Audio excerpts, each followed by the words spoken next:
Hi and welcome to the channel.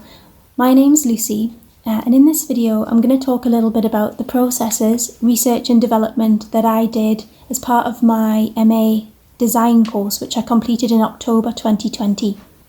The structure of the course meant that we were able to dedicate an entire year to one project which was chosen to align specifically with our research interests and studio practice. And the structure of the MA is such that you work through an entire calendar year, so we worked October to October, rather than the academic year, which is the usual September to June, July time. And that means that you can really get your teeth into your project and your research. I hope this video might be useful to you if you're interested in postgraduate art study, or if you're just interested in bookbinding, drawing or printmaking generally. It's just my own work and my own personal opinion on the process that I went through, but you might find it useful. I've put timestamps in the description box below to help you navigate to the different sections of the video, so if there's something specific that interests you, then you can get straight there without having to wade through the whole lot.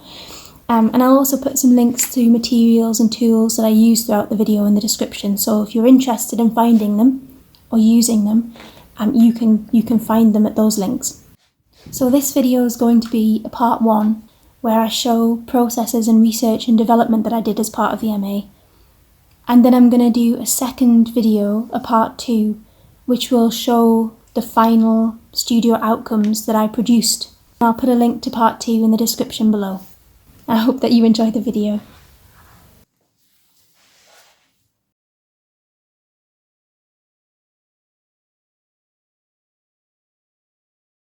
So broadly, my research involved looking at the importance of senses in the artistic process, and the importance of touch and materiality in design practice. A key text that influenced my work throughout my MA was called The Eyes of the Skin, and it was by Finnish architect Juhani Palasma. And the book's actually an architectural philosophy, or theory technically, but I found it relevant to the thoughts that I have on creative practice generally, such as being in touch with ourselves and our surroundings. If you find any of the themes interesting that I'm mentioning here, I really highly recommend reading both The Eyes of the Skin and The Thinking Hand. They're both by Palasma, and you can see me flipping through The Thinking Hand here in this video. They're both really interesting theories on the importance of touch, physicality and the senses in design. I might cover his ideas in some more depth in a future video if people are intrigued by it.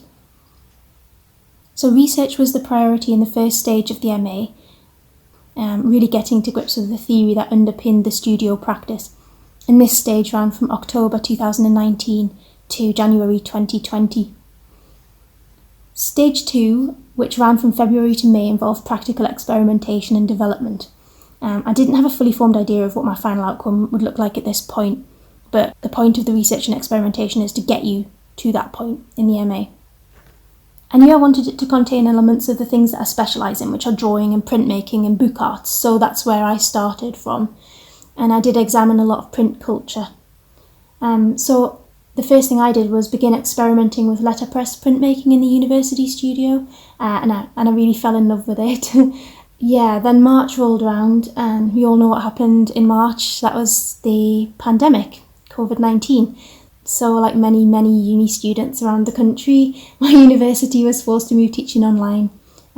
So I had to do a very quick rethink, since the closure meant that the facilities and printmaking equipment I relied on were no longer available. So after the closure I had two options. One was to use a digital letterpress typeface, which seemed a bit illogical to me considering that my entire MA was built on investigating the importance of touch and materiality in the design process, and the senses and our ability to make things autonomously.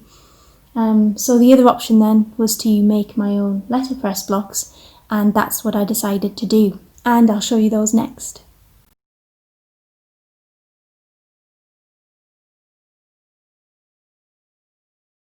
So this is the pine set of letters, the first set I completed. As you can see, they're fairly rough. And you can see these imperfections here, where I've had to go against the grain of the wood. The grain is this way on the block. You can see this by these little marks here. And so the tools that I used for this were these chisels. And you can see, so there's a U, and there's a knife there which can cut the outline, and there's a V gouge which is good to clear the outlines of the letters. So I'd first cut the outline like this, and then clear away the outside of it with the V gouge, and then clear away the rest of the wood with the U gouge, which is where you run into problems with the grain.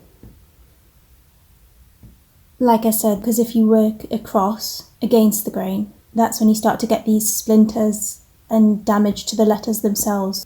Although they did work, there are a lot of imperfections. I did try and fill a couple of the imperfections. You can see here on this one that I've put in some resin, which didn't work very well, and there were so many nicks and chips and scrapes that it would have been far too labour intensive to fill the rest of the blocks or letters using that method. So I printed them as they were, and I'll put a scan of the printed alphabet in here. You can see that it printed, you can read them and they're legible, and they've got a certain charm, even with the imperfections. So I did still consider it to be a successful experiment, but ultimately I think the pine was just a little bit too soft to carve the letters into. So for my second set I moved on to a different type of wood, and I'll show you those now. So this is the second set of letters that I completed.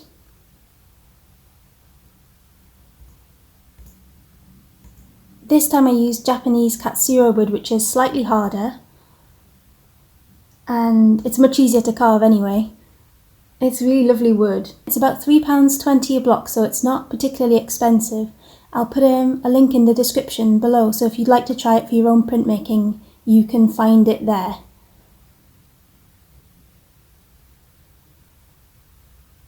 So I used file tools this time because they're much finer and they allowed me to get much more detail. Then you can work around corners and things like that much more efficiently and a lot more neatly. And so I used this V gouge,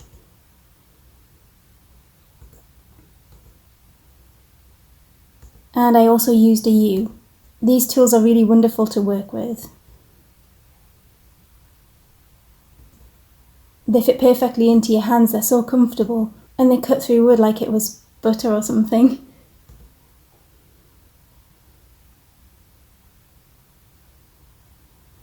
So these are all hand printed.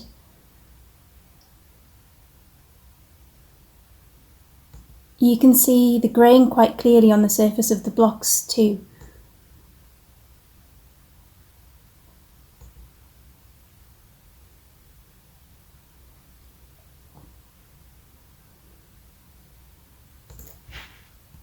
And the effect then when you print them is you get a really lovely wood grain showing through in your final print.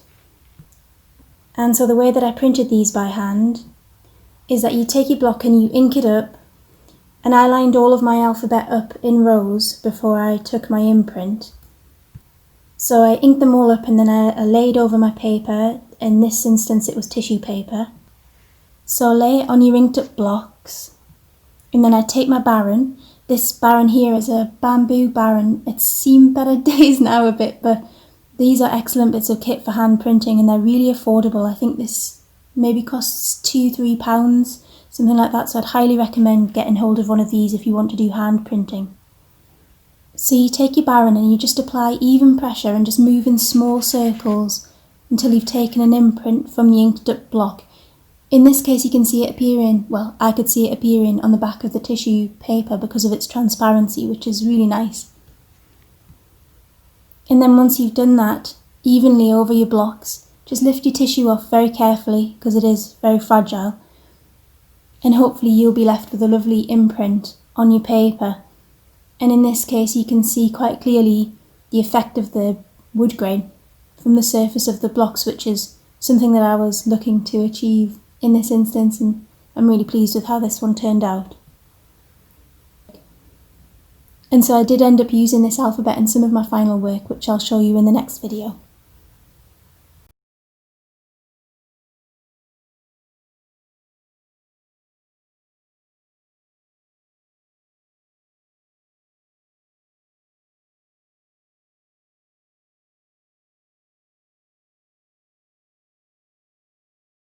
So from the word go, I knew that I'd like to include quite a lot of drawing in my final MA work.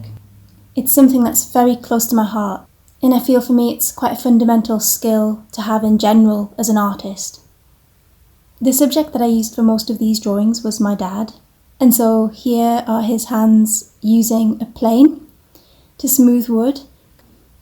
The plane's been left plain at this point because it was added later as a woodcut print, making it sort of a hybrid illustration, I suppose. And then I also added wood shavings, and I'll show you what I did with those further along in the project. And this next drawing here is my dad's hands again, this time in a sculptor pose. And this one again was included in my final outcome, like the last one. And these tools ended up also being woodcut prints with some finishing at the end, which I'll show you in the next video. And these are just observational drawings, depending on how long you can get someone to sit for you. I also used myself as a model a couple of times. So you can see that I drew looking down at my own hands for this drawing here. And so this is just me carving wood, a bird's eye view of it. And this one didn't actually make the final project, but it was still a lot of fun to do regardless. And this next one is me again, another observational drawing from my own point of view as I'm working. I really like to work in long format. I just find that works well for my compositions. The purpose behind using the graphite and the woodcut together in illustrations was to highlight the impermanent aspects of graphite, how easily they're smudged or erased, in comparison to the hard imprint of the woodcut, as a sort of metaphor for the difference between the hands that make and do and the human element that goes into making and design, compared to the tools that we use and the things that we make things from, such as wood and stone. So yeah, that was the intention there.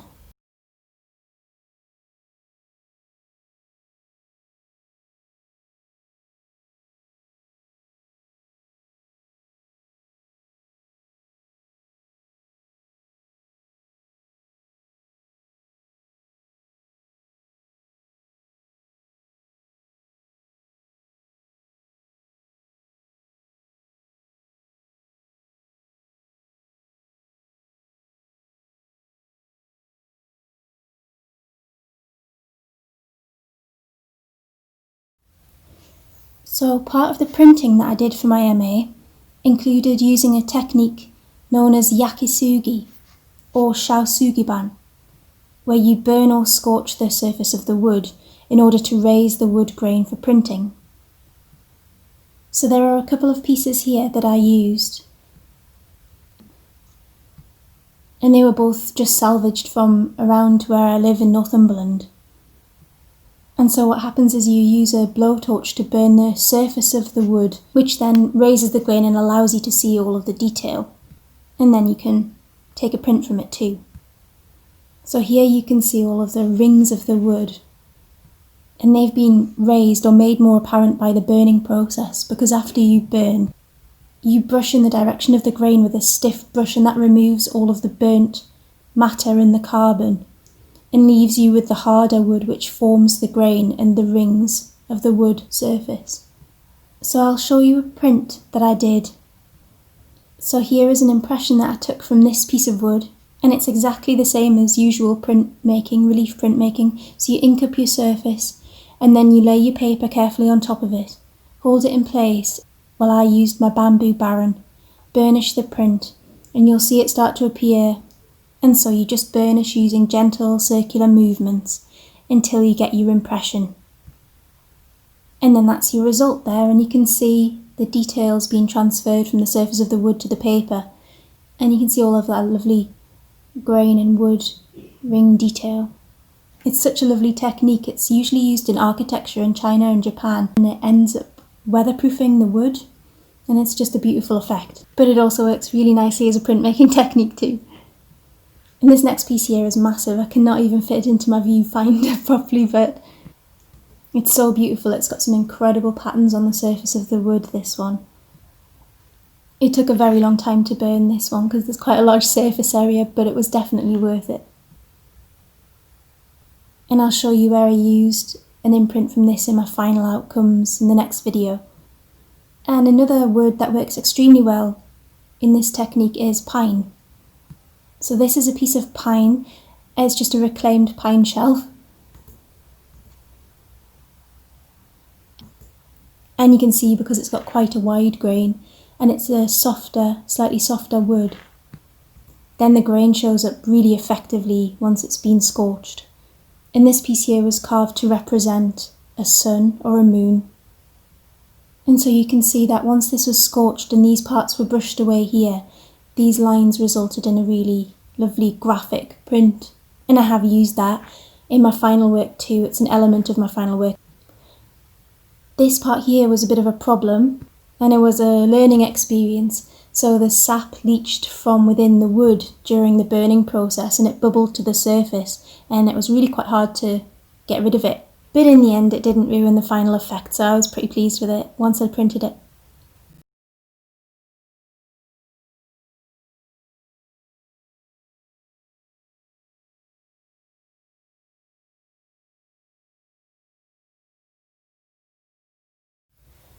So the first binding that I tested as a potential for my final MA work was the Japanese stab binding method.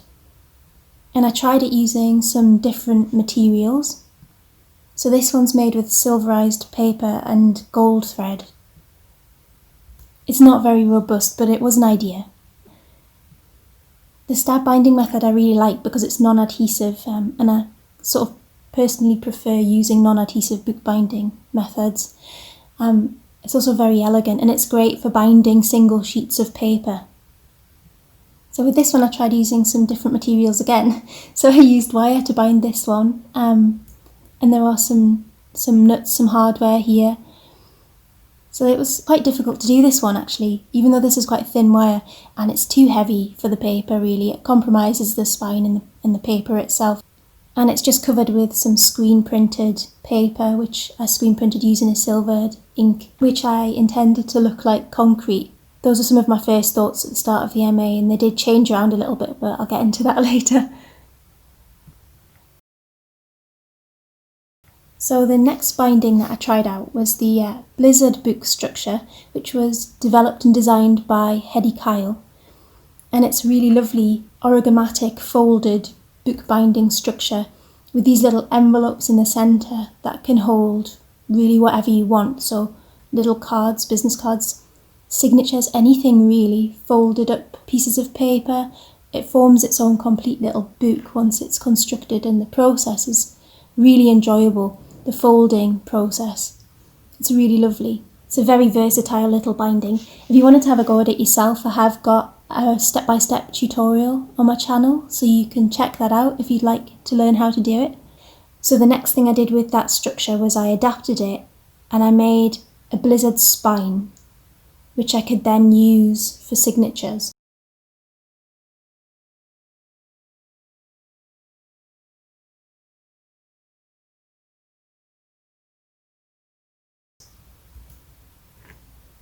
With this you can put in your signature, so you can see here there's a 3-fold signature which I'll remove, and you can see the Blizzard folded central spine which holds it in place. It looks just like an elongated version of the Blizzard book, which it is. And then you just slot it into the folds here and it sits surprisingly securely. It's really effective. And it means that you can use pretty much anything for your signatures here, and any kind of folded paper, or yeah, it's really versatile. And the great thing is that this binding can also be displayed standing upright really nicely, so it's really useful for exhibition. It's very effective. So yeah, I really like this structure.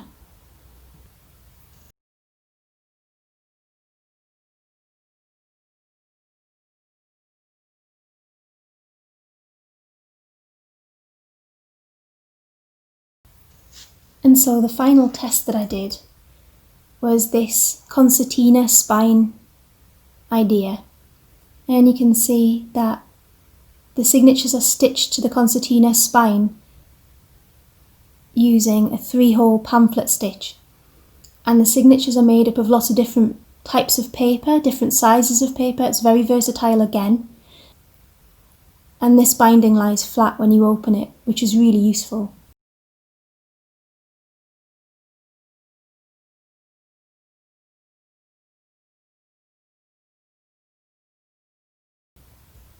The concertina spine consists of valleys and mountains, and in this instance I stitched my signatures to the mountain, but you can also stitch them to the valley. It's all just personal preference. It works both ways.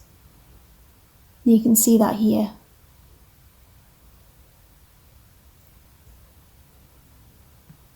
So yeah, here you can see the 3-hole pamphlet stitch that I used.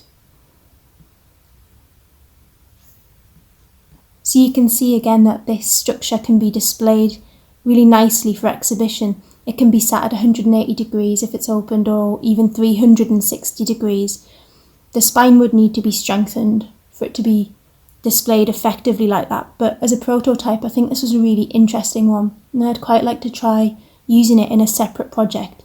I didn't end up using it in my final outcome for my MA, but it's something that I'm thinking about how to use in a future project, this one. So yeah, those were my binding experiments, and I'll show you what I ended up using for my final work in the next video.